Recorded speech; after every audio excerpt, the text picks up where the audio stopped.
Lounging, son. Welcome to the Comic Lounge podcast, guys. I am your host, Dylan, and that's my co-host, Ryan. Ryan, say hi to the people. What's up? Today we have a guest, another contributor to the Comic Lounge. We have Mario. Mario, say what's up. Hey, what's up, guys? All right, so today we have a couple interesting things to talk about. I mean, obviously we're going to talk about Spawn, which was our group weekly read.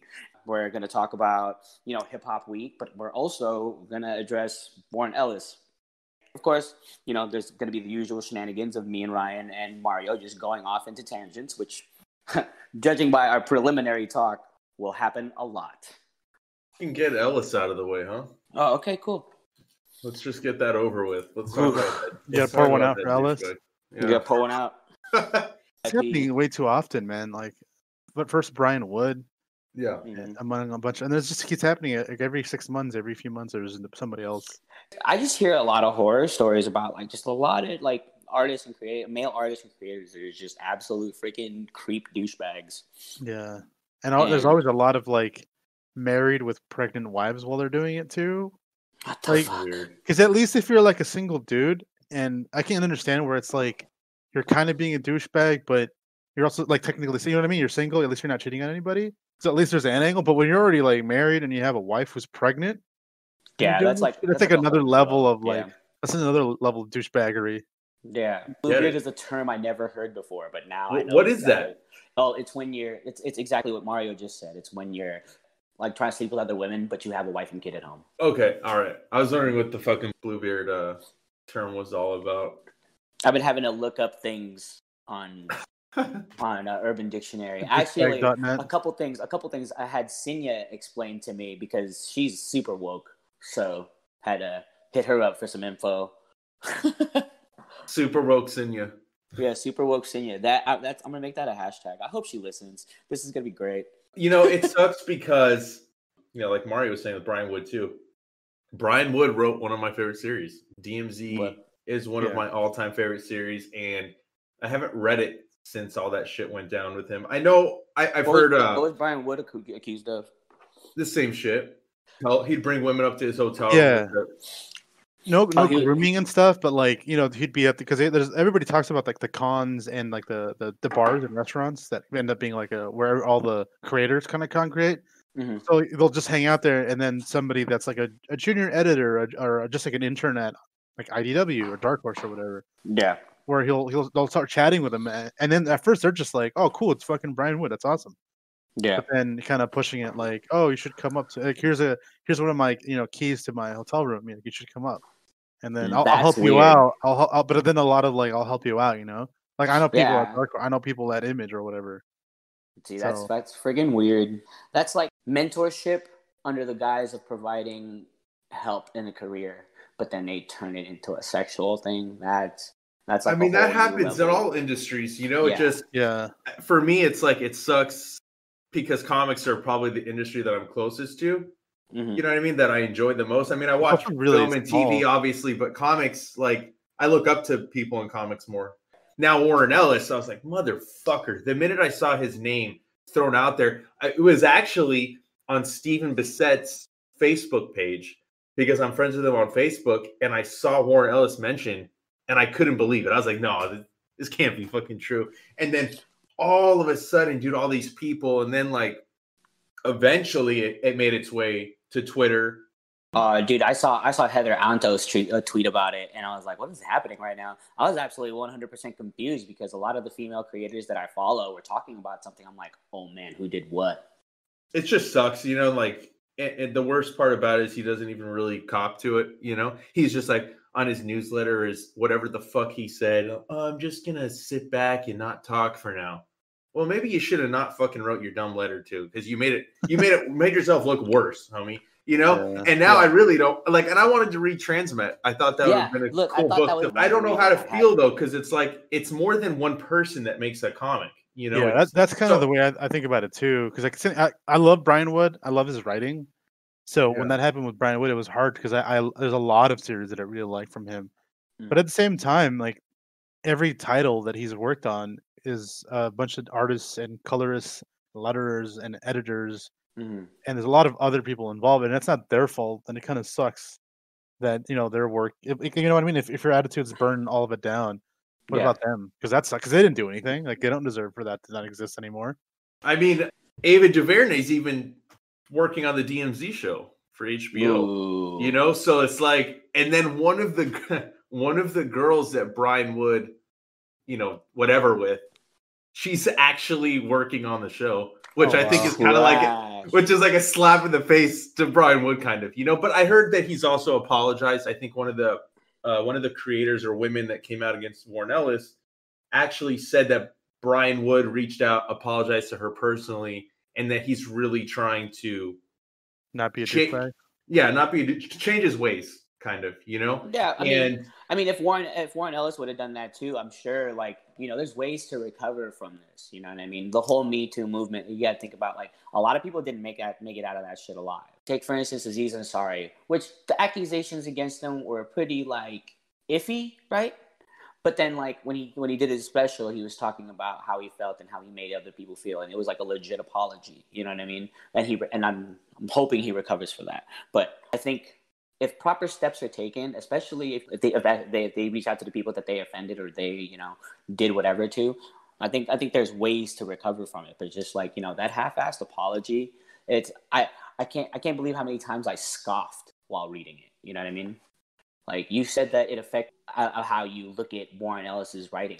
How do you separate yourself from how it made you feel then to how it makes you feel now? I don't know. I haven't like I said, I haven't read DMZ, and I used to reread that once a year, and I haven't read it since. Not purposely, but now I don't I don't know how to feel about Warren Ellis. It didn't. I hate to say this, but it didn't really shock me when I heard the accusations against him. It seemed like something that he would probably do. I saw screenshots of emails and text messages from him, but it sounded like Warren Ellis. Shit. You know what I mean? It sounded like something that I would have read in his comics. So I don't know how I feel. I don't know if I don't want to punish all the other people that helped to bring some of these books to life, and it's not like I'm supporting him by reading it again because the book's already been purchased. So I don't know. I mean, Kelly Sue DeConnick, she was live on Instagram, and she was friends with Ellis, and she never had that kind of experience, but she wasn't discounting all the women that are coming out and that she supports them.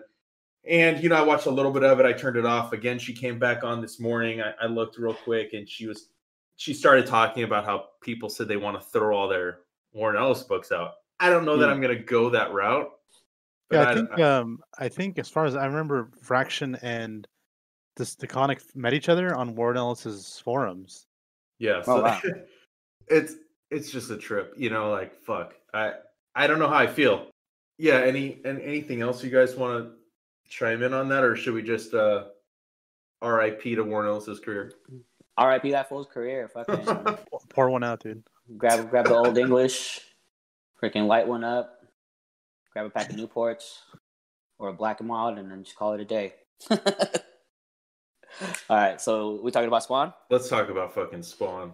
All right, Spawn, 1992. Todd McFarlane's baby. This thing, freaking what issue is it on right now? 307? Yeah, 307 drops this week. Yeah, 307. Issue number 307 drops this week. This past week, and we read Vol.1, the freaking original release. I look at Todd McFarlane's work, right? And there's one thing that never fails. The amount of line work this guy does. I freaking love it. Every single page, his cross-hatching is absolutely insane. This fool, if I didn't know any better, I swear this fool was a tweaker with how many little tiny details he gets into. I freaking love it. There's no wasted line. No, not at all. It's crazy. Everything has depth. He understands the weight of the lines. It's freaking fantastic. Yeah, who colored this? At the time, Steve Olive and Ollie Optics. Yeah, the coloring on this was freaking awesome too. Yeah, Steve Olive's a great colorist. He's coloring the new Green Lantern series. His coloring is it gets better. I mean, he did the recoloring actually on the Swamp Thing. Absolute. I read a little bit of Spawn when I was younger, not all of it. So I was allowed to buy Spawn from Golden Apple when I was a kid. You know how they were like not letting kids buy it because they were like, oh, it's super violent and people complain. But I managed to coerce. I don't even remember the guy who I bought it from, but I managed to coerce him and say, like, dude, like I tried to explain to him, like, dude, I read freaking Dark Knight Returns just 6 months ago. He's like, you did? I'm like, yeah. He's like, what'd you think? I loved it. And he was like, all right, I'll let you buy Spawn. This is a little bit worse than that. Yeah. Oh yeah, no, absolutely, 100%, yeah, 100%. But like, there's some tones in the Dark Knight and there's some tones in Spawn. I mean, obviously, Spawn is way more violent. Like, there's literally panels of freaking Violator ripping out people's hearts. Like, I get that, but like the tones, the adult tones of it, it makes for a great read. Aside from the fact that there's just so many caption bubbles throughout all the pages. Well, it's melodramatic. I mean, I really love Spawn, but I would never really say Spawn's great.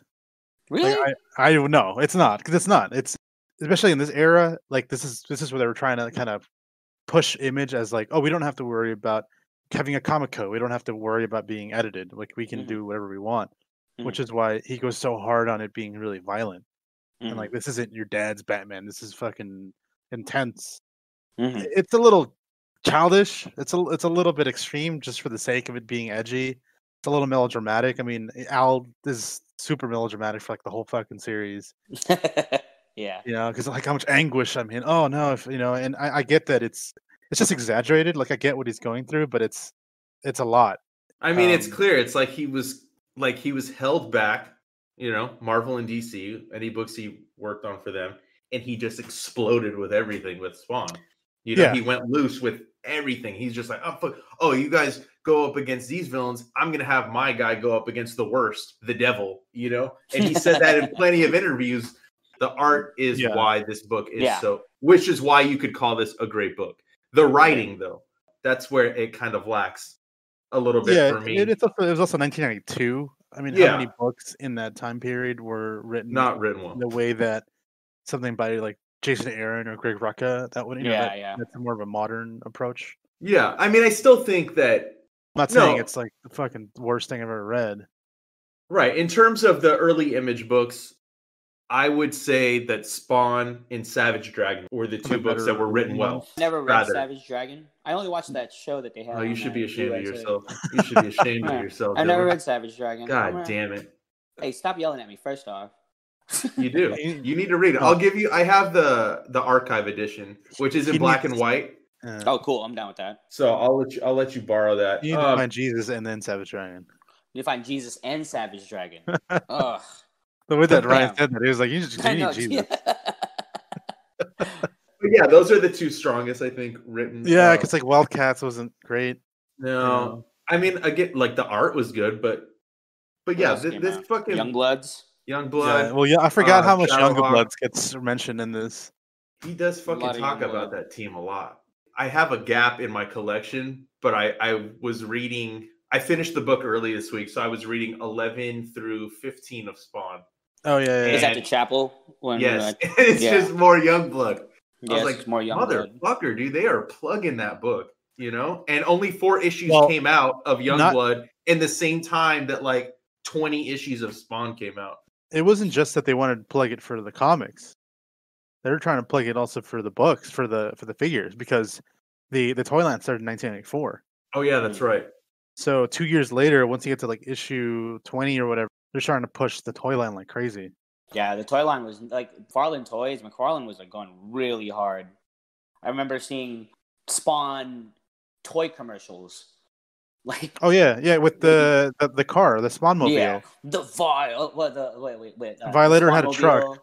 Yeah, Violator had a truck, and then there was a whole Spawn Alley set. Fucking Violator had a truck. That's ridiculous. I don't remember. Yeah, and then there was a Spawn Alley set. There was a play set where you can put the figures in or whatever, make it look like a alley. I remember the very first Spawn action figure. Like, it came with a plastic cape and then a 2x4 with a nail in it. Yeah, it was a 2x4 that he held in his hand with a nail in it. Yeah. Like a spike in it, yeah. That awesome. Shit was the funniest shit I still have it. Oh, you see? That's tight. I bought the first line, the entire first wave. I bought Medieval Spawn. I was getting the figures into the 2000s, like the 2004, 5 or something like that. I think the last Spawn figure that I purchased was the Bone Armor. I got Commando Spawn, Ninja Spawn. Yeah, I had Ninja Spawn was like 90s though. That was the first wave. The second wave. Yeah, I think that's when they started adding Angela and Domino. Yeah, so yeah, they went pretty hard, and then they had the HBO show. Yep. And I know Image. They also had. Do you guys remember the Wildcats animated series? Yeah, vaguely. I watched a clip of it online. I was like, "Fuck, that is garbage." I never watched it. I watched Savage Dragon too. I saw a clip of that recently, and fuck, that one sucked. Also, I don't even know how these things got pushed through. It was the power of Image Comics. That's how big they were. Yeah. That these shitty ass cartoons. Have you watched the Spawn one though from HBO? I have seen. I've seen part of it. I haven't seen all of it. I'll be honest. I can never get through it because it's pretty mirrored to like the comic. But like I never finished it. Like I maybe got like the third or fourth episode. That's real quick before we get back to the comic. What do you guys think of the OG Spawn movie? Man, I was so excited for that when I was a kid. I was like, in case it wasn't obvious, I was like super. I love Spawn, like really, really into it. So I was like super hyped and that was 1997. And Michael J. White was cast as Al Simmons. That was great. Yeah, he's great. And he's still great now. He's super ripped and he's like super into martial arts. And then Michael Sheen. But then you got John Leguizamo. When I read clown, I hear John Leguizamo.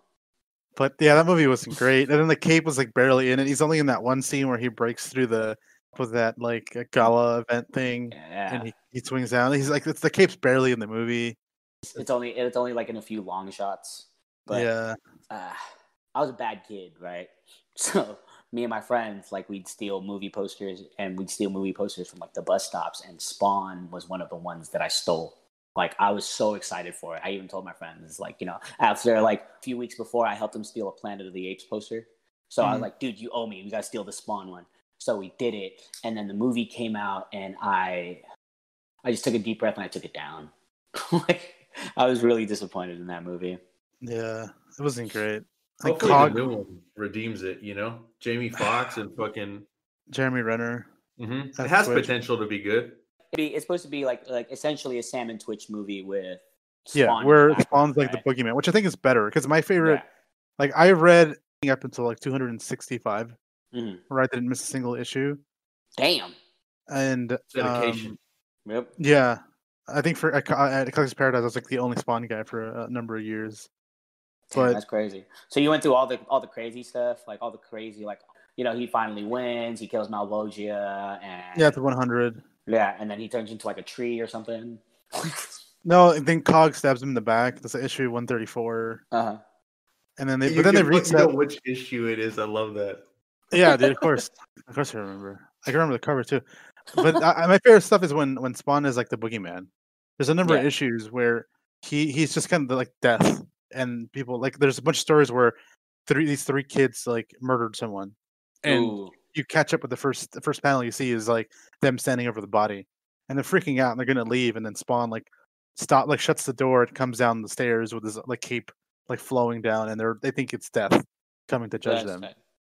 So there's a bunch of issues like that, and that I always thought that was really cool. And so something like that with the movie where it's more on Sam and Twitch, which is the great series by Bendis and Alex Maleev, I think it'd be pretty cool. But the problem with the movie is that he doesn't give up control. He wants to direct it and he wants to write it, and that's been the problem. That's why it hasn't gone anywhere. Oh, with the new one coming out, he wants. Yeah, I know he wants to go all out. Like, let him do his vision, dude. I mean, fucking, they let Frank Miller do Sin City. You know what I'm saying? I think there's a possibility that he could get it. That wasn't Frank Miller. That was Rodriguez. Rodriguez went ham. Frank Miller just kind of helped out. He just kind of was on the side on both of them. That was still Rodriguez on both of them. No, Frank Miller did The Spirit. Yeah, we don't talk about we don't talk about The Spirit. Yeah, we don't talk about The Spirit. No. Except for Ava Mendes. She had nothing to do with it. She's fine. Yeah. Not her fault. No, she's great. She's fine. Let's leave her alone. Don't put any blame on her. So back to Spawn. I just wanted to talk about some of the things that I thought were fucking really dope about this. His experimentation with the fucking panel borders, how some of them were like fucking bones and shit. Yeah, and chains. I thought that was really sick. That fucking dog. Wanda's fucking dog, dude. That is the creepiest little fucking dog I've ever seen in my life. In a fucking comic book. I don't understand what he was going for. So that dog looks like it was like rolling around in a fucking dumpster and hadn't eaten in 2 years, and it's chilling in this house in the fucking suburbs. Yeah, well, she's walking around. She's walking around in like a wedding dress. Yeah, what the fuck is that, dude? Yeah, is that his attempt at a cute dog? Because that dog's not fucking cute. That dog is not fucking cute. The lettering too was strong as fuck in this book. Yeah, like that page where he's going against Violator, and it's just literally the fucking like the onomatopoeias of like splash and shit. Rip. Yeah, I mean it was really the way this book was put together. You can't argue that it wasn't. It was probably the best looking one as well. Of all the Image books. The page where Violator's holding a heart, see, and like you see lettering behind it, thump thump thump thump thump thump thump thump, going all the way down. One of the best freaking things ever, dude. Yeah, his character design too, dude. Like Violator that's a creepy looking motherfucker right there, dude. That long ass fucking jaw. Yeah, the jaw on the bottom that really extends out. Yeah, maybe that's also really expressive. Yeah, it changes shape and its eyes change depending on what he's doing. Yeah, and the dedication that he had to he had these intricate designs for the characters from Violator to Spawn's fucking cape. And he had to draw that every issue. time. You know what I mean? Like, no wonder he fucking stepped away from the book. Eventually, he's like, fuck, this shit's a pain in the ass to draw month in and month out, you know? And his book came out in the most timely manner, I think, right? Of all the other ones.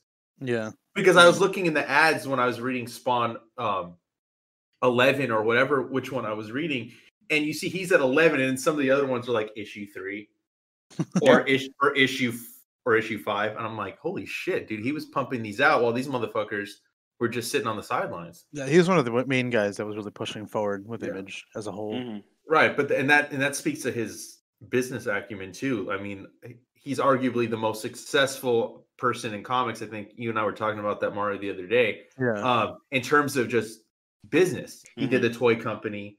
The crazy part is that it's not that far apart. The book premieres in 1992. The toy line starts in 1984. The movie comes out in 1997. And then it was all very quick. And then the show too, the cartoon also. And then the HBO show, and then the production. And the HBO show is still on. Like, it's literally still on HBO. Yeah, it's still on HBO now. Like, out of all, even all the stuff that they took, not on HBO anymore. Like, Spawn maintained throughout the entire thing. It's Spawn has always been on HBO. And then his production company, then like they did like the Greg Capullo did on freaking Unleash with Korn. Mm-hmm. Oh yeah. That's only like 6-7 years later. You know, like that's he did all of that within a span of like 6 years, which is nuts. Because he just doesn't stop, man. He's always doing something. You watch an interview with him, and he's still just as passionate as he was back then today.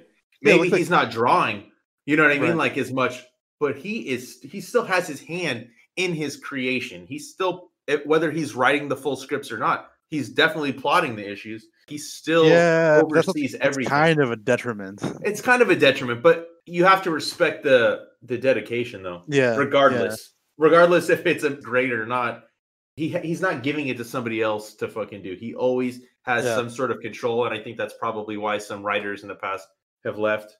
Yeah, like when Brian Wood was on for an issue, then he was gone before the first issue came out. Right.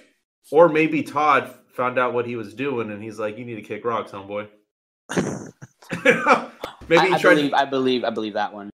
Todd just looked at him and he was like, "Nah, B, you gotta go." You're not yoked out to hang out with Greg Capullo. One thing I wanted to talk about too is that Billy Kincaid issue.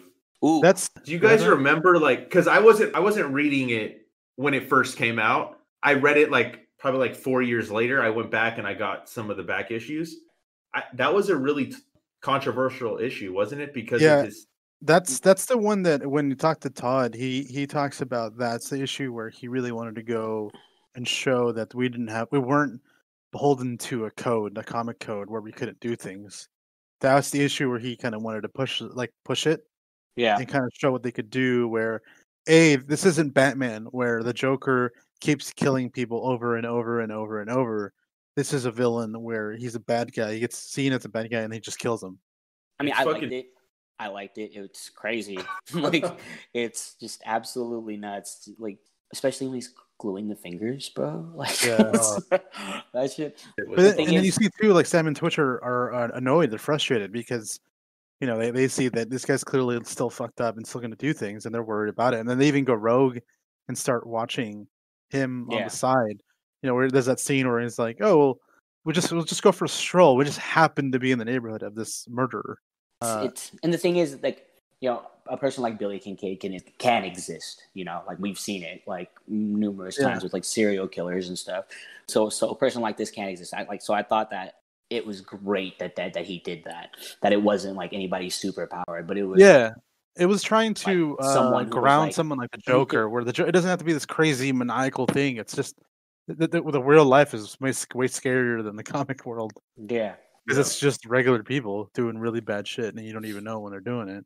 Exactly, you don't even know because like when there's so many active serial killers out right now. Like we don't even know. I think that's absolutely fine. Yeah, and then Billy Kincaid comes back. Which I don't know if you guys read that part. What? Oh, yeah, you guys didn't read that? Spoiler alert! It's like issue 68 to 71. What page was it? What page was it? I don't know. I know pages. Yeah, but like I said, I haven't gone that far into the series. That's why, that's why I wanted to revisit this beginning, and I want to fill in my Spawn collection, whether it's good comics or not. I fucking want it. I want at least my goal is to get at least the first 100 issues, or at least through Capullo's run. That's what my personal goal is right now. That's a long run. Yeah, well, Capullo. that's fine.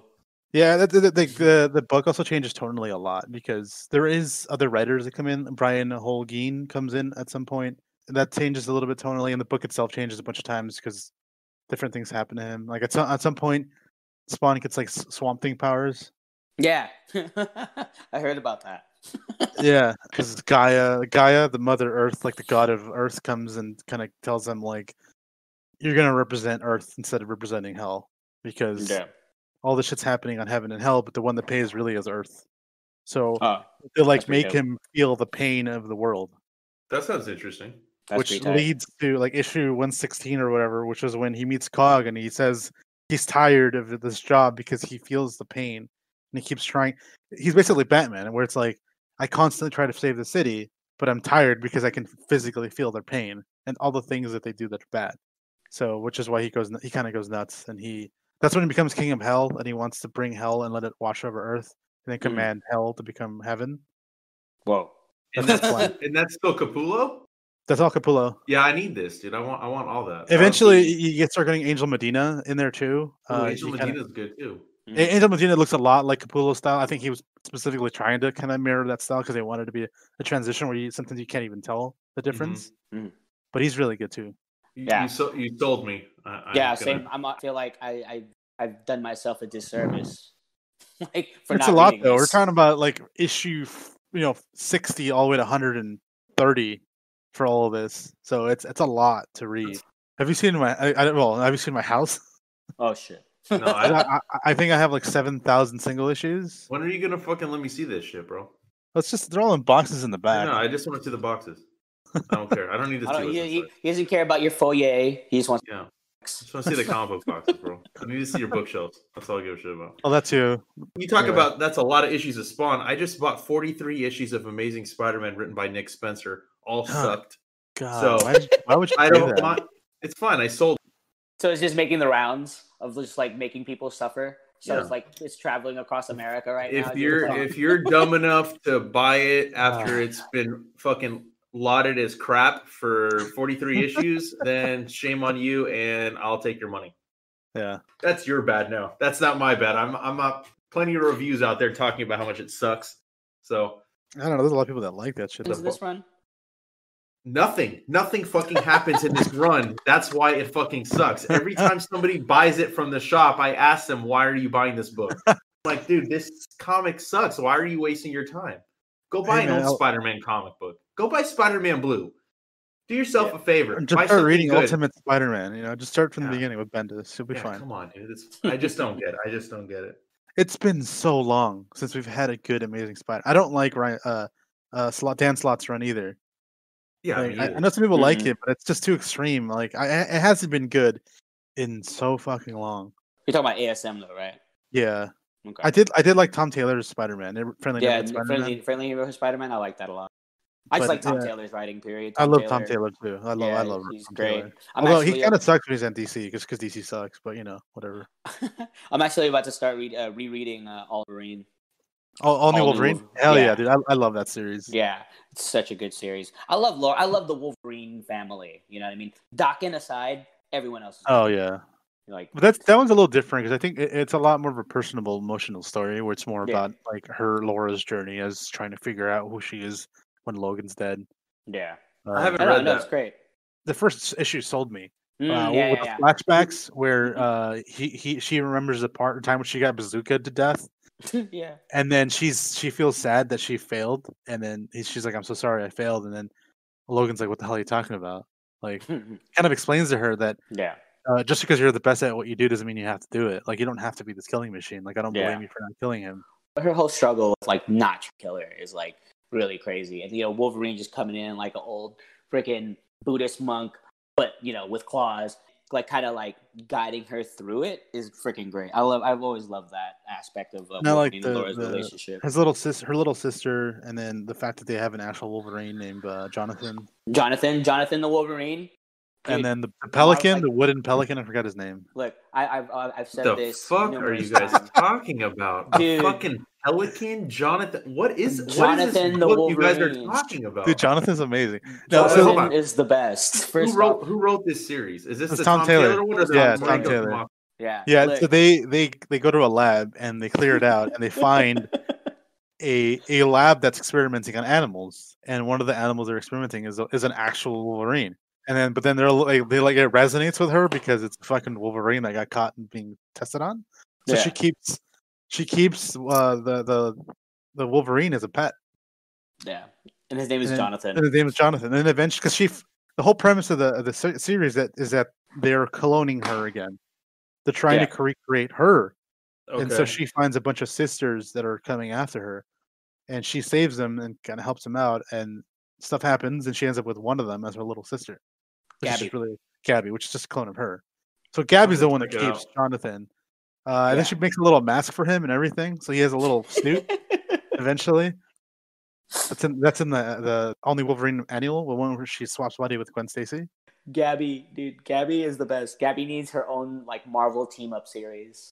Gabby is the Honey Badger. Yeah, that's Honey Badger and the Thing. I would freaking pay money for that. Like Honey Badger it's good. I like that book a lot. Yeah, but really anyway, good, dude. We're so off tangent of Spawn. It's okay. So I think it's safe to say we all enjoyed this book, right? Oh yeah, absolutely. It was fun. I think the ones that really stand out are the second half of this. The next 6 issues are really what ended up being known as more, because that's when you start getting Neil Gaiman and some of the other creators. Alan Moore, yep, and Dave Sim. Yeah, and those are the ones, as far as the first 15 issues, I get remembered more because that ends up being a lot more of a commentary on comic industry at the time. Like there's even that page that's kind of infamous now where you see the other superheroes caged. They're sticking their arms out and Spawn's walking down. Yeah. Shots fired. That's what that was. You guys read anything this week that you liked? I only read 2 issues this week, and that was Strange Adventures and Death Metal. I have a bunch of the AWA stuff I got to read, like Resistance 2 and Hotel Number 2, but I haven't read those yet. I know Mario read Strange Adventures. Yeah, I read Strange Adventures. What'd you guys think of that one? It's Tom King, so it's like a slow burn, but it's good. I mean, I'm not sitting here saying that the writing isn't good, but it's like I'm already expectant that Tom King is gonna take his time with this and trying to get as much background and story as he can before giving us the meat of the story. To me, Tom King's pretty hit or miss. This one, I think it's an interesting topic because it seems to be mirroring kind of like the cancel culture that's been happening more prevalent. It's more prevalent in the last few years, and kind of dealing with some more world stuff. Mm-hmm. Perspective. It kind of seems to be the point of the thing, but yeah, it depends on how he ends up sticking in a landing. That'll see if I like this a lot. I think right now because of how serious the tone is and how it's barely a superhero book. Yeah. It's a not a war superhero book at all. Yeah, you just gotta put like military uniforms on these guys, and then like it changes the whole outlook. So you're right. I 100% agree with you. This is not a superhero book. It reminds me more of the Sheriff of Babylon. Was it Sheriff of Babylon? Sheriff of Babylon, yeah. Yeah, it reminds me more of that, except through the lens of a superhero, which is really just more John Carter more than a superhero. Yeah, I really liked the way he wrote Mr. Terrific too. How like throughout the book, he's working out his brain by having the T-Sphere ask him historical facts or questions. I thought that was kind of interesting. Yeah, that's pretty cool. Like he's constantly being asked questions and answering correctly. You read Metal. I know Mario wouldn't waste his time with that book. What did you think of Death Metal? I loved it. Like, hey, look, when you go into a book with low expectations, and I'm not saying like expecting it to be like a bat fest, like, oh, here comes more Batman, but it wasn't that. So like I kind of appreciate that a little bit more, like rather than like, oh, here we go again. Like, it's definitely piqued my interest more than the original Metal run. I'm gonna stick to it, and obviously, freaking Greg Capullo kills it. So it's a shiny turd right now. It's great. I feel exactly the way you feel. I have nothing to add to that. I think War of the Realms was more metal than metal. That's how I feel. The way I remember when I talked about that, like I felt War of the Realms was Led Zeppelin. This is 80s crap. This is hairband. This is hair metal bullshit. And then War of the Realms was Led Zeppelin. And that finale was just absolutely awesome. So so that's how I feel.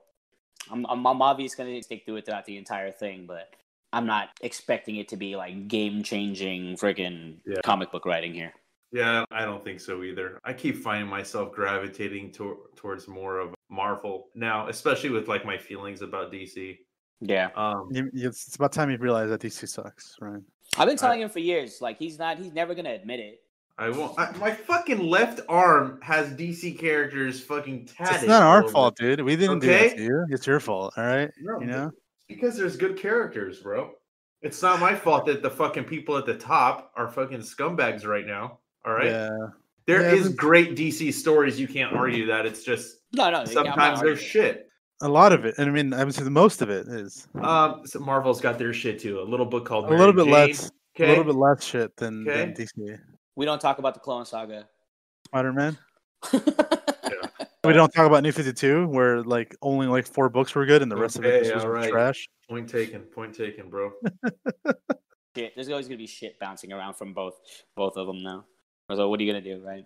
So I've been reading this AWA stuff, like the Straczynski stuff, like Resistance. Dude, it's pretty interesting. It's piqued my interest. That first Resistance issue, like the guy at my LCS is like, "Hey Dylan, check this out." It's like, so the issue starts out, there's a plague and like 200. I read that. I read that first issue. So I haven't read the continuing issues yet, but man, I'm into it. I'm super into it. Well, J-Man's good. Like I don't know what happened to that dude. Yeah. His Thor one was really good, and his Spider-Man stuff was good. Mm-hmm. He had a meltdown though, like 5 years ago. Really? Yeah, he quit comics because he's also a TV writer. Okay. And about 5 years ago, he stopped getting people coming into to signings. Like even Collector's Paradise would have him sign at the Pasadena store. Mm-hmm. And I walked in there, and there was like maybe 2 people there. Like nobody cared. People stopped caring about him. Yeah, that dude's past his prime. He needs to be put to bed. But Resistance is dope. I can't get on board with AWA. I'm sorry. I'll be honest. I only read Resistance 1, and I only read it. It reminds me of like Mark Waid's Irredeemable, but like not good. Oh, Irredeemable and Incorruptible. Yeah, I don't even think those are good. So this is even worse. I just felt like he just had a suit, like is literally a suit doing like the most inhumanly bad things ever. And I was like, damn, you're just gonna drag these fools throughout this entire thing.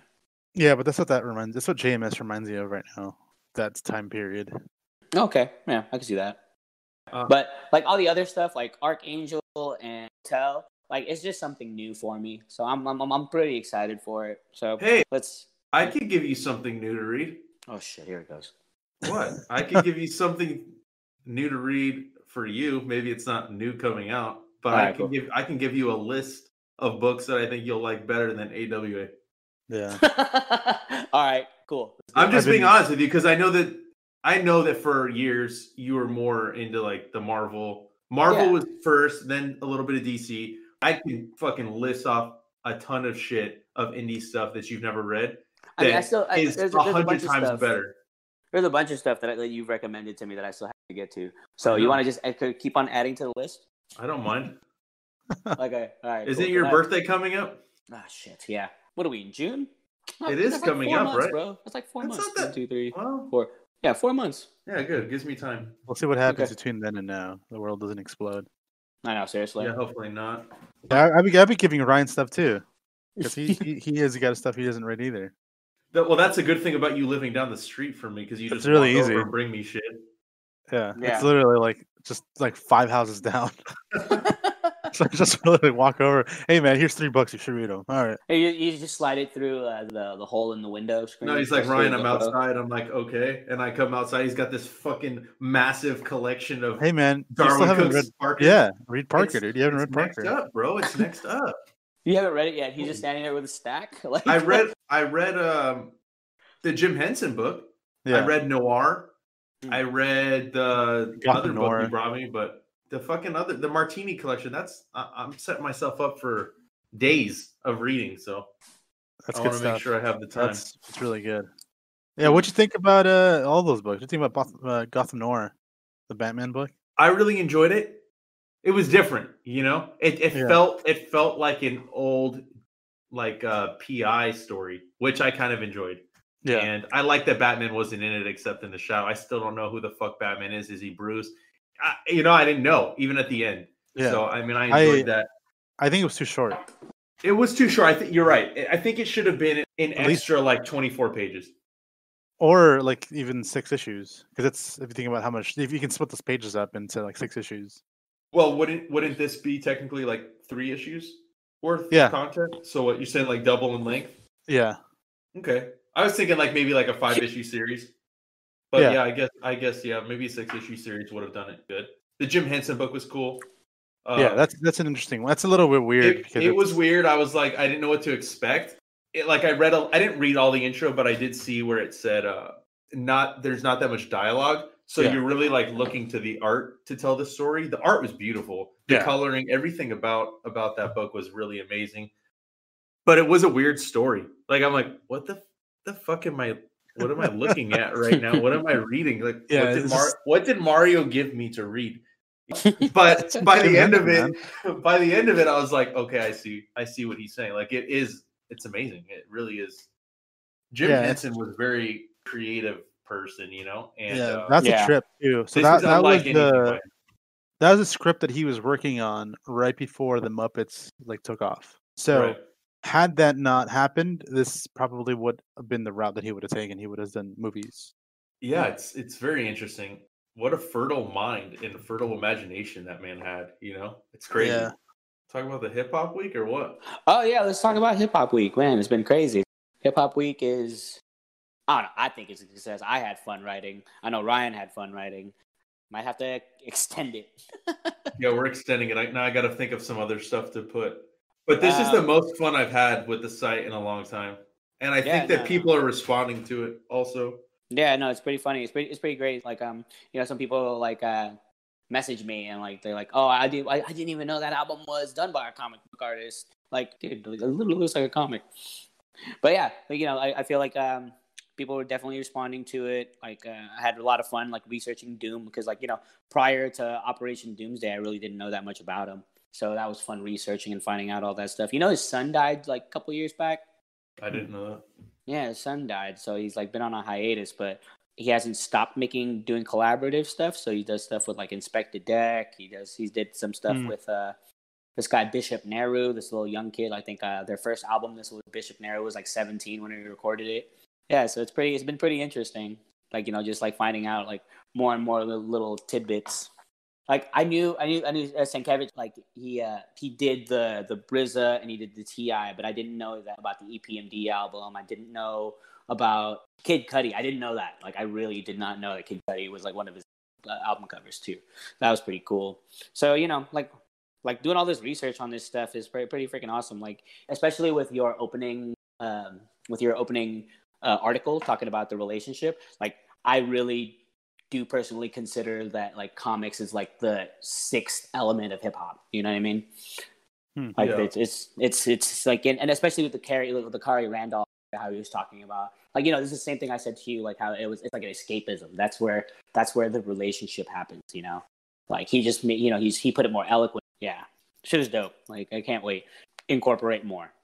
Yeah, this was a lot of fun, dude, and it's cool being able to share, you know, not just my love of comics, but my love of hip hop too on the site. What have you been listening to?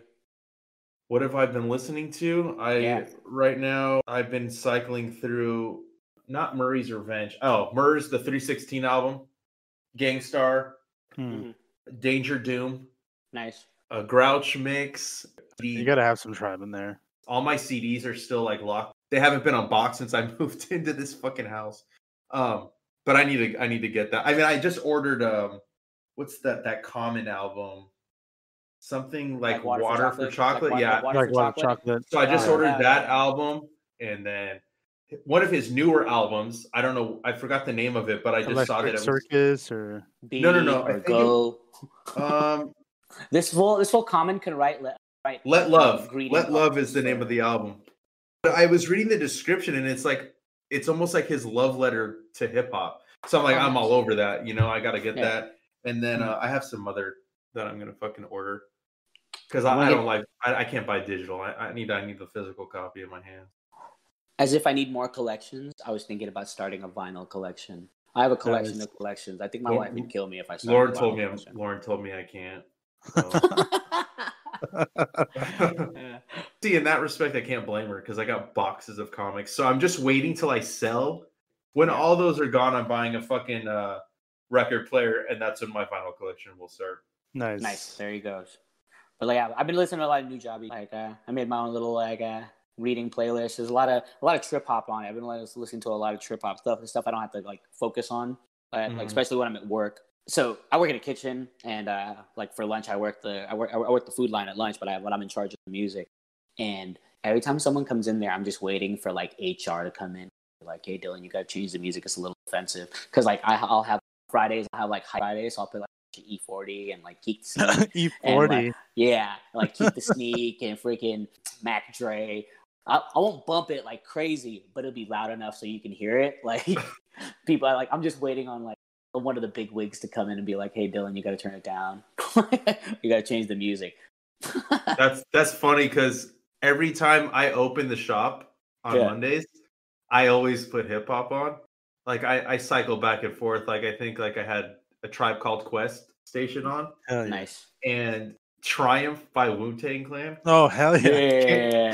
Came on, and there was fucking kids in the store, and I was like, "Fuck, dude," because like there's some fucking like harsh language in that fucking song, you know. Wu-Tang is for the children, all right? Wu-Tang is for the children. But yeah, like I'm always worried, like especially like Ed was in the shop the other day, and Nick won't change my station. If I put music on, he leaves it all day. He won't change it. I was like, fuck, dude, is Ed gonna fucking say something right now, dude? Because like some of this fucking language on the song is it's getting fucking hey, but bad, look, you know? but inspect the deck bombs atomically, Socrates' philosophies and hypotheses. How could you make me mad at that? Genius. You can't not that song. He wasn't in for that song, but like as the day was going on, the songs start getting more fucking with more just more aggro and shit. Just never. All you gotta do, never put a DMX station on, and you'll be fine, bro. Yeah, I love DMX though. I do too. But yeah, I'm gonna put you know what? Fuck that. I'm putting DMX on when I get to work on Monday. and then it's gonna be that. What's my name? Where like literally half of a bar is he's like, suck my dick. Like damn. There's gonna be kids like right when that song comes on. There's gonna be kids in the shop. I know sometimes I can't get to the computer fast enough too. Like I'll be clear across the store, like fucking putting new tags up or something for the book, and then a fucking song comes on, and like sometimes I've had to run to the computer. Fuck, dude, there's like a 4-year-old in here, 5-year-old. I don't want to get in trouble for this shit. Have you guys listened to Alphabet Aerobics or Calisthenics by Black Alicious? Oh yeah, that artificial amateur. Yep, that's Black Alicious. There's two of them. Alphabet Aerobics. The Black Alicious one. It's alphabet aerobics is the one that's known the most, but then Yeah. there's another one called chemical calisthenics, which is the same thing except with science. What he's doing like the periodic table. Yeah, he's just rapping about going through different like elements and different like.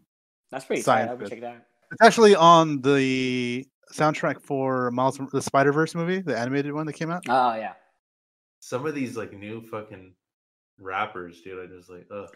But like, okay. So look, I'm a pure like legit believer that the internet ruined hip hop, right? Because like, yeah, it gave an outlet for like real good artists to come through and shine, but it also gave outlet to like really absolute trash artists to shine. With the internet, there's like all this access that you just really got to do the footwork to get to the good artists. Like, yeah, but most people don't because most people are lazy pieces of trash. Oh, man, I freaking love hip hop. Like, it still comes out. Like that's what I was talking with Ryan and I were talking about this the other day, where people in the stairs. Like I love people in the stairs. Yeah, they came out with an EP last year. Mm-hmm. Sincerely, the P came out last year, and then in 2016 they got another one that came out, Getting Off the Stage. Yeah, and they've had albums come out every 2 or 3 years since like 1998. Yeah, so it's just out there. It's just that people just don't care. Yeah, you gotta look, and that's what sucks. Like, I remember, like, back when I was younger, especially before like people started burning CDs and all that stuff, you had to kind of like rely on the radio to give you good music, and I feel like that's kind of what they did. So when the internet came through and like people started burning CDs and started doing all that, the radio stations just started pumping out just the same songs over and over again. It's like, how do I put this? Like Kendrick Lamar's album, right? That's a boom bap album. If you really want to think about it, look at it, it's a boom bap album. But they just play Kendrick too much. I think that a lot of the stuff that they're playing on the radio now, they're playing too much, and they're not like really adding variety to their daily playlists. Like, I wouldn't mind listening to Power if every now and then I'd hear like Year of the Ox, or every now and then freaking you'd hear like a Grouch song. You know what I mean? There needs to just be more variety. Like, it sucks. Like, if radio stations took that responsibility and added more flavor to it, I think that a lot of like the underground rappers that we would but that's always been a problem, because even if you go back to like 1999, 2000, 2001, you think they were putting Black on Both Sides on Power 106? They were playing Miss Fat Booty. The one song that like got through, but the rest of it definitely wasn't on there. Yeah, but they also had other rock songs, like they would put Pharoah Monch on. They would put just Simon Says. Star. That's about it. Yeah, but the problem is they only play the fucking quote unquote radio hits, and that is the problem. They don't play other tracks off albums. It's not just that they're not playing the artist. I remember in high school, especially with you, Dylan, like when you started showing me some artists that I didn't know. You know what I mean? Like, I learned about Mos Def and Talib Kweli from you. Yeah. But a lot of artists I didn't know, and all those fucking what was it, like Frostwire and LimeWire? So I would scour, dude. I would scour for fucking hip hop songs. Like, I would look for tracks that I didn't recognize. People don't do that. You know what I'm saying? Yeah, like exactly. Nowadays, there's no footwork. People aren't willing to do the footwork. Like, I'd say my Instagram timeline is literally filled up with like friends, comic book artists, and I just really try to do the footwork. And then there's this dude that I discovered. He's dope. He has his mixtape is called Weekends Are for Boom Bap. This dude Steve Spiffler from Stockton. This fool is tight. Like, he produces, he engineers, and it's tight. You guys gotta check him out. He's dope. His beats sound like Alchemist, and his flow sounds like fucking Steve Spiffler. That's what he sounds like. I don't know how to describe it, but he's dope. You guys should check him out. Weekends Are for Boom Bap is a good one. And there's a song he has, All Right. Dude, I feel that shit. That's like life right there. Shit is fucking dope. Yeah, I'm gonna check it out for sure. And then really gotta look for it. I've also been delving into some British artists too. British like hip hop and R&B artists. I love how this fucking turned into a complete hip hop conversation. Yeah, that's where it went, dude. That's where we're at right now. Dude, we can talk about it for days, dude. I know. I literally could do a whole fucking podcast about hip hop. So yeah, I mean, especially I think because I imagine we probably have different pockets of hip hop, because I gravitate towards more of like a jazz hip hop stuff. That's hell yeah, that's dope. So like, I don't know, like, have you guys heard of Typical Cats? Of course, bro. I fucking I don't love know, man. colloquialisms. Well, you guys didn't know Black Delicious, so I was like, I don't even know Black where Delicious, I dude. What do you mean? I don't know Black Delicious. 4,000 Yeah. Miles with Charlie Tune and freaking Yeah. one of my favorites. What about? Hey, do you guys like AC Alone? He's hit or miss for me. What about Abstract Rude? Abstract Rude too. I fuck with that. I fuck with Abstract Rude. Have you got? Okay, hold on. Have you heard of Deep Puddle Dynamics? I've heard of them. I haven't. I can't say that I've listened.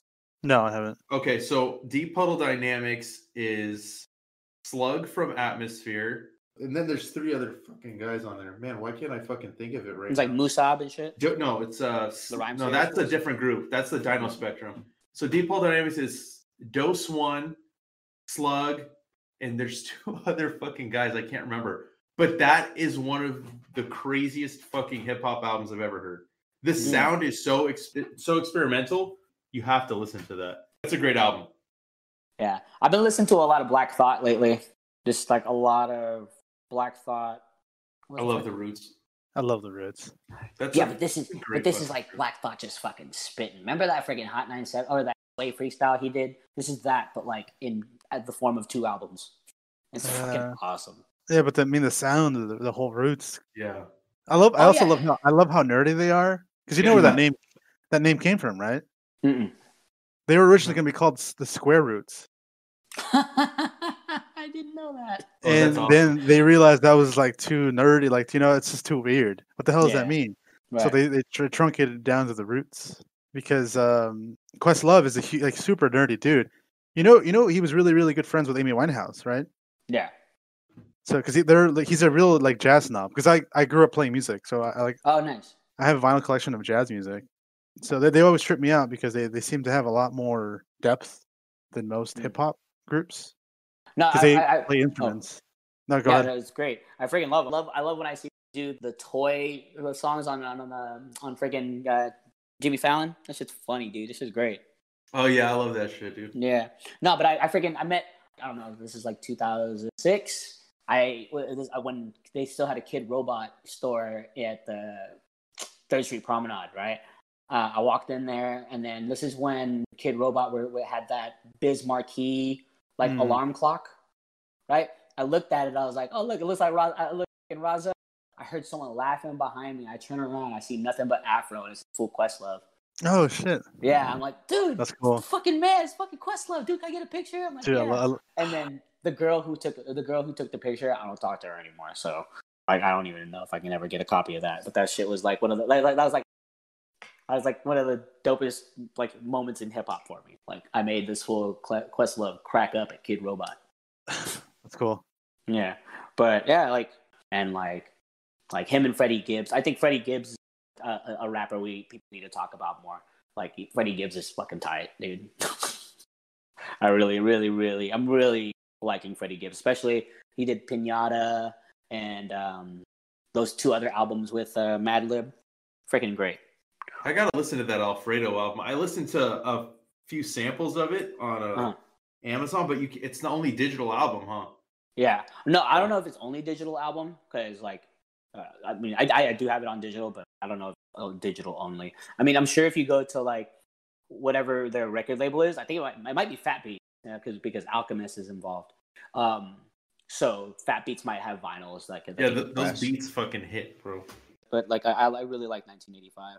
I think that's the one I was listening to, actually. That's the first track on the album. Yeah, that's the first track on the album. You really got to sit down and just chill with it. But Alchemist has been putting out a lot of stuff. He's been pretty consistent in what he's been releasing. I mean, this year he had Alfredo, right? I think before that he put out a thing it was Lulu with Conway the Machine. Conway the Machine's cool, but not really my forte. Then he did Lamb Over Rice with Action Bronson. Dude, I freaking love Action Bronson.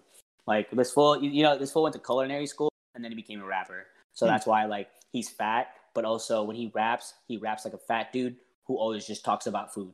So he's over here something.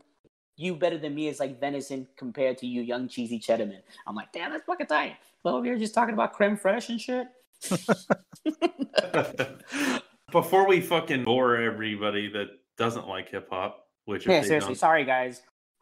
We'll talk about metal next episode. Like, no, we won't. Some like Norwegian death metal. The fools who like look like the Crow. No, thank you. No, thank you. That's going to be a hard pass for me. But anyways, let's talk about what we're going to read next week. What are we reading next week? Black Panther. Oh, Ta-Nehisi coaches Black Panther. I'm super down. Like I've read this already, and it's really a fantastic book. You get to do the priest one too. I've read that one, but I thought we'd read Coates. Or the Man Without Fear run. That's not collected anymore. That's out of print, but you can still find it. That's a good one. That's a future one. If we do Ta-Nehisi Coates, like I'm gonna try to finish his book too. It's a short book. It's only like 200 pages, but like this week has been hectic, so I haven't been able to really read much as I'd like to. I'm super down for that. What comes out next week? On everybody's poll next week. Oh, Green Lantern 80th comes out next week. How you guys been feeling about these 80? Hit or miss, bro. Really? Like I like the Catwoman one wasn't bad. The Joker one, Yeah. Mm-hmm. Oh, so glad I got to fucking see the origin of Punchline. Awesome. Now my life is complete. Dude, I'm over Batman, dude. Like I said on a couple weeks ago, I have no Batman on my pull list. Batman sucks, dude. Just switch over to Daredevil. He's a better version of Batman. What do you mean switch? Of course, I already had Daredevil. You know what book I'm excited about that's coming out this week? That Texas Blood. Yep. That book Texas Blood. Who's what do you call? It's Image. It's Christopher Condon is the writer, and Jacob Phillips.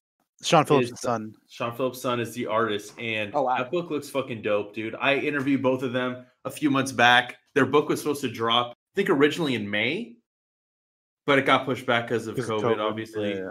But yeah, that book looks fucking really good. Yeah, I'm checking that out for sure. Thor's back next week. Another issue Spawn's out. Once in Future's back. Once in Future, nice.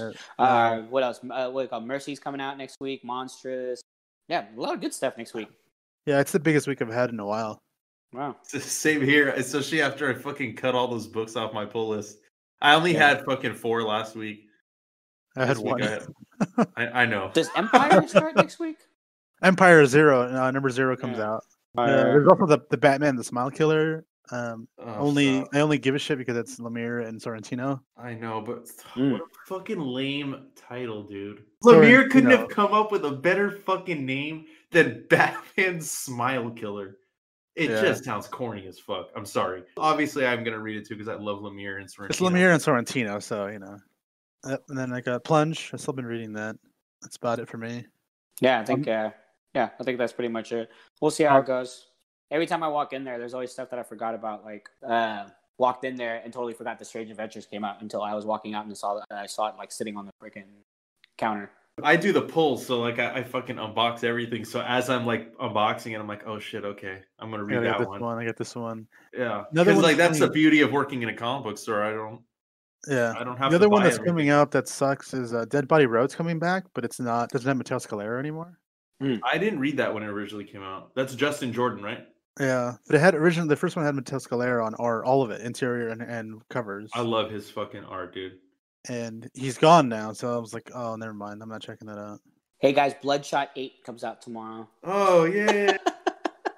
Nobody cares. Yay. When's that fucking company gonna die? I'm waiting for that shit. Freaking Valiant, dude. I can't stand it. I don't even understand why they exist anymore. Like they had Dinesh, who was running the company, he was a huge fan of Valiant, and he restarted it. Like, I heard that stuff was good. The beginning, it started off pretty strong. But it also helped that you had guys like Jeff Lemire on in the first year or whatever. So yeah, now you got guys like Dan Abnett, who's past his prime. Yeah, well, Abnett and Lanning breaking up was not. I don't know why that happened. I just don't know. I don't know what they're doing. I don't know why they're still publishing. You saw what happened with their movie with Vin Diesel. Yeah, that was pretty. It would have died whether COVID happened or not. You know what I'm saying? Yeah. So, I just fuck Valiant. I'm sorry. Fuck Valiant. I can't stand what they fucking put out. Every time I see a new book and I have to put it on the shelf, I judge people when I judge people hard when I'm pulling some of their books. I'm like, why the fuck would you waste your money on this fucking book? I just don't understand it. Like some hot trash, A hot street trash. Yeah. Hot street trash on a hot New York summer day. Yeah, literally. It's dirty as fuck. You know, fucking goddamn. Just smells of pee and cement. Yeah. Fucking hot piss asphalt smell. God. All right, that's enough. That's enough hate for me. I don't need to keep going. Dude, you gotta spread the hate, man. You gotta spread the hate. It has to be a balance, like, you know. We'll gush over like the campiness of the Spawn writing, but then we'll completely bash freaking Valiant. Let's do it. That's how you do it. Yeah, I haven't read anything from Valiant in like 5 years. Remember that video game that came out back in like the 90s? It was the XM Man of War and Iron Man. That's my only Valiant experience.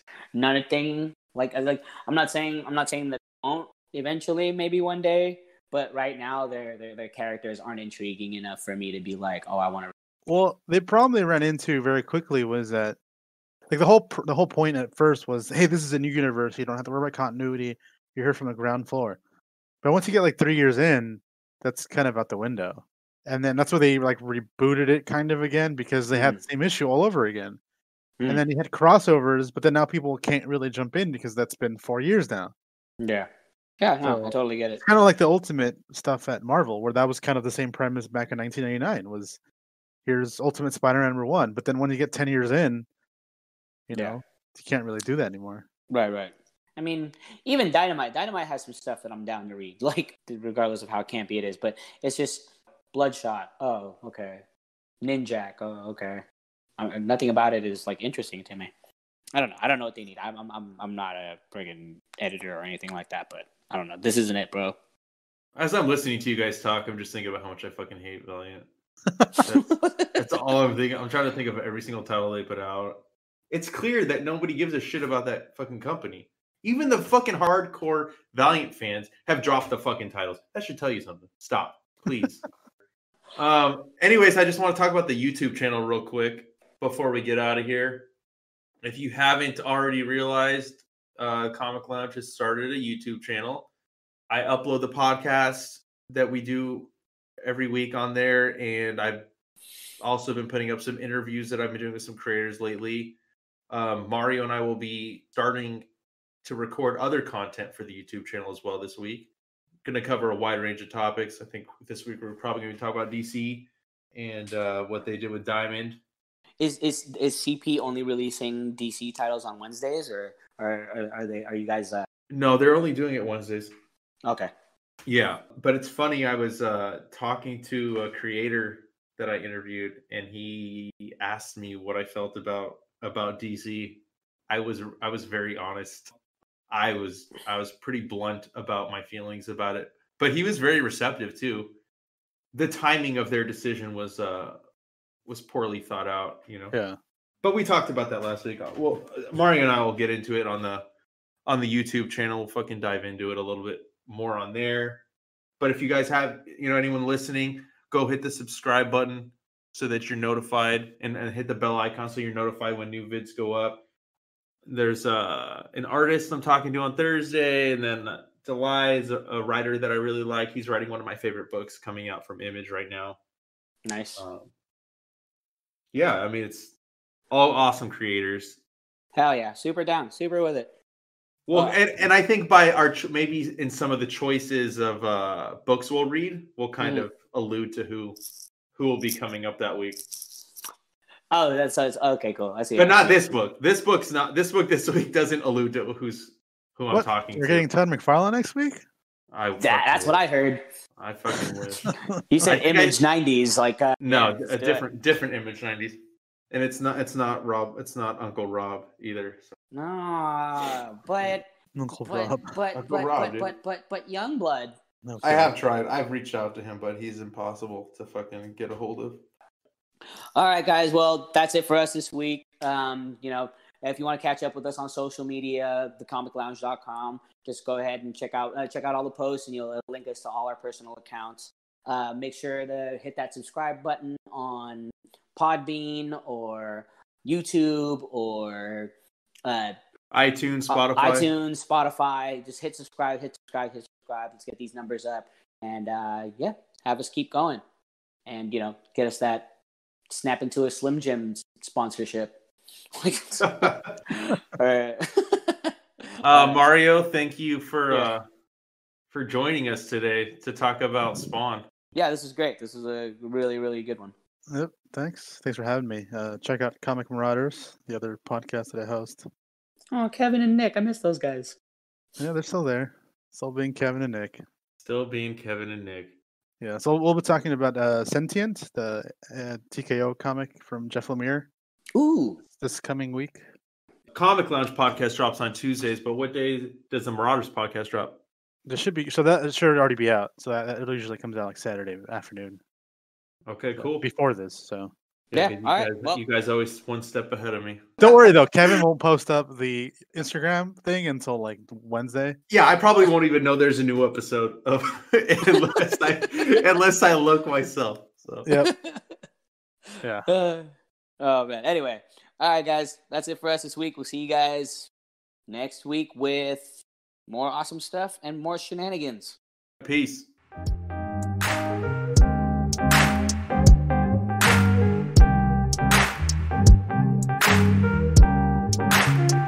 Lounging, son.